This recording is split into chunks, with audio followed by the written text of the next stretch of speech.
ఈరోజు కథ లక్ష్మీ సరస్వతులు. పట్టు వదలని విక్రమార్కుడు చెట్టు వద్దకు తిరిగి వెళ్ళి చెట్టుపై నుంచి శవాన్ని దించి భుజాన వేసుకొని ఎప్పటిలాగా మౌనంగా శ్మశానం కేసి నడవసాగాడు. అప్పుడు శవంలోని బేతాళుడు, రాజా, నీ ప్రయత్నం సఫలమైతే దక్కిన ఫలితాన్ని అనుభవిస్తావో లేక విజయశ్రీలాగా జారవిడుస్తావో అని నాకు సందేహంగా ఉంది. నీకు శ్రమ తెలియకుండా ఉండగలందులకు ఆమె కథ చెబుతాను విను అంటూ ఇలా చెప్పసాగాడు. ఉజ్జయిని నగరంలో ఒక పేద పండితుడు ఉండేవాడు. ఆయనకు విజయశ్రీ అనే కుమార్తె, ఆమె తరువాత 2 కుమారులు ఉండేవారు. విజయశ్రీ తమ ఇంట తరచుగా పండితులు చేరి చేసే చర్చలను ఆలకించేది. ఆమె ఏకసంతాగ్రహి కావటం చేత ఒకసారి విన్నది మరి మరిచిపోయేది కాదు. ఆమె పెరుగుతూ వస్తున్న కొద్దీ ఆమెలో అసాధారణమైన కవితాశక్తి ఏర్పడింది. ఆమె ఆశువుగా శ్లోకాలు చెప్పటం ప్రారంభించి చిన్న చిన్న ప్రబంధాలు రచించే స్థాయికి వచ్చింది. ఆమె రచనలు చదివిన వారు ఆమెను సరస్వతి అవతారమని పొగడటం ప్రారంభించారు. ఆమె తన తండ్రి వెంట చిన్న పెద్ద పండిత సభలకు వెళ్ళేది. ఆ విధంగా ఆమె ప్రతిభగల కవయిత్రి అన్న విషయం బాగా ప్రచారంలోకి వచ్చింది. ఈ ప్రతిభకు తోడు ఆమె యుక్త వయస్కురాలయ్యేసరికి దేవతా స్త్రీ అని భ్రమింపచేసేటంతటి సౌందర్యవతిగా తయారైంది. 10 మంది మెచ్చే కవిత్వం రాస్తుందని, అసాధారణ సౌందర్యవతి అని అనేక మంది ఆమెను వివాహమాడగోరారు. కానీ ఆమె చంద్రశేఖరుడు అనే యువకుణ్ణి మనసులో తన భర్తగా వరించింది. దురదృష్టవశాన చంద్రశేఖరుడు కూడా పేదరికంలో మునిగి తేలుతున్నవాడే. కాని అతనికి ఆమె కవిత్వం పంచప్రాణాలు. అందుచేత కవయిత్రిగా తనకు కొంత రాబడి ఏర్పాటైనప్పుడు పెళ్లి చేసుకుందామని మనసులో తీర్మానించుకుంది. ఇదిలా ఉండగా ఆ దేశపు రాజుగారికి వినయశ్రీని గురించి, ఆమె కవితా సామర్థ్యం గురించి తెలియవచ్చింది. అప్పుడు రాజుగారు తాను ఏటా జరిపే పండిత సభకు ఇతర కవులతో పాటు విజయశ్రీని కూడా ఆహ్వానించాడు. రాజుగారు తనను సత్కరించినట్లయితే తమ దారిద్ర్యం కొంతవరకు తీరుతుందని, అప్పుడు తాను కోరిన వాణ్ణి పెళ్లాడవచ్చునని విజయశ్రీ ఆశించింది. ఆమె రాజుగారి పండిత సభకు వెళ్ళింది. పండిత చర్చలు జరిగేటప్పుడు పెద్దల అనుమతితో విజయశ్రీ కూడా తన అభిప్రాయాలు చెప్పి పండితులను ఆశ్చర్యపరిచింది. అటు తరువాత కావ్యపఠనం జరిగింది. అప్పుడు మిగిలిన కవులతో పాటు విజయశ్రీ తన రచనలను కూడా చదివింది. ఆమె కవిత్వానికి పండితులు అమితాశ్చర్యము, ఆనందము ప్రదర్శించారు.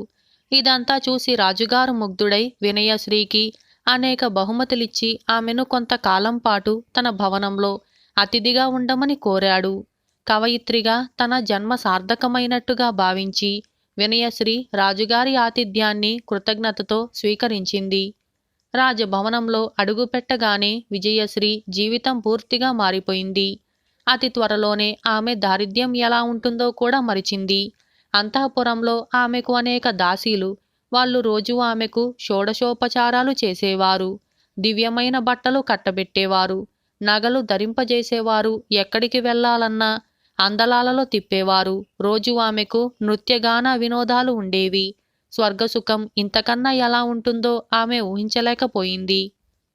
రోజు యువరాజు ఆమె వద్దకు వచ్చి ఆమెకు తెలియని వేటలను గురించి, యుద్ధాలను గురించి కబుర్లు చెప్పేవాడు.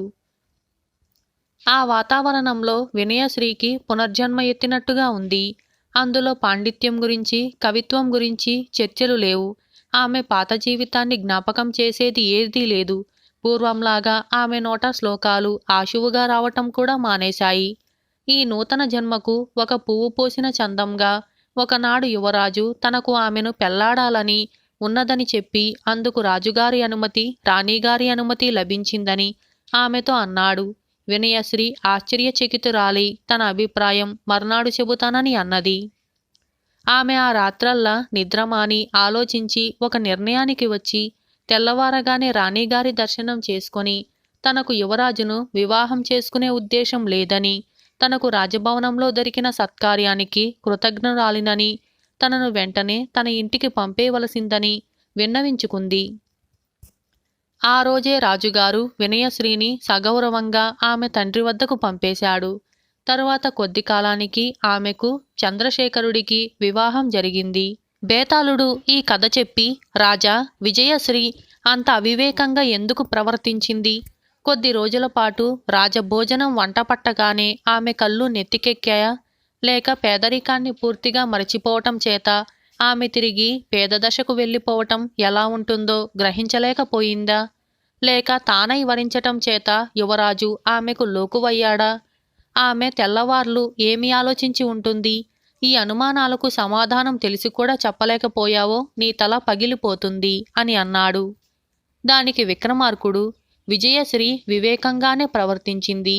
యువరాజు ఆమె అందం చూసి మోహించిన మాట నిజమే కాని ఆమె రాజభవనంలో అడుగుపెట్టడానికి కారణం ఆమె పాండిత్య కవిత్వాలు. రాజభవనంలో ఆమెకు ఆ రెండూ కరువైనా కూడా అక్కడి జీవితం ఆమెకు స్వర్గతుల్యంగానే కనబడింది. యువరాజు తనను పెళ్లాడతాననగానే ఆమెకు తన గత జీవితం గుర్తుకు వచ్చి ఉంటుంది. చంద్రశేఖరుడు గుర్తుకు వచ్చి ఉంటాడు. యువరాజును పెళ్లాడటం అంటే సరస్వతిని, కాలదన్ని, లక్ష్మికి పాదాక్రాంతురాలు కావటమేనని ఆమె స్పష్టంగా తెలుసుకొని ఉండాలి. అయితే లక్ష్మిని కాలదన్నటం కూడా అంత తేలిక కాదు. ఆ పని చేయటానికి తీర్మానించుకునేటందుకే ఆమె ఒక రాత్రంతా ఆలోచించవలసి వచ్చింది అని అన్నాడు. రాజుకు ఈ విధంగా మౌనభంగం కలగగానే బేతాళుడు శవంతో సహా మాయమై తిరిగి చెట్టెక్కాడు. ఈ విధంగా లక్ష్మీ సరస్వతులు అనే ఈ కథ సమాప్తమైంది. ఇటువంటి మంచి మంచి కథల కోసం ఇప్పుడే మా ఛానల్ని సబ్స్క్రైబ్ చేయండి. మీకు ఈ వీడియో నచ్చిందా? అయితే లైక్ చేయండి. ఇటువంటి మంచి మంచి వీడియోల కోసం like, share, subscribe and comment. Thank you for watching.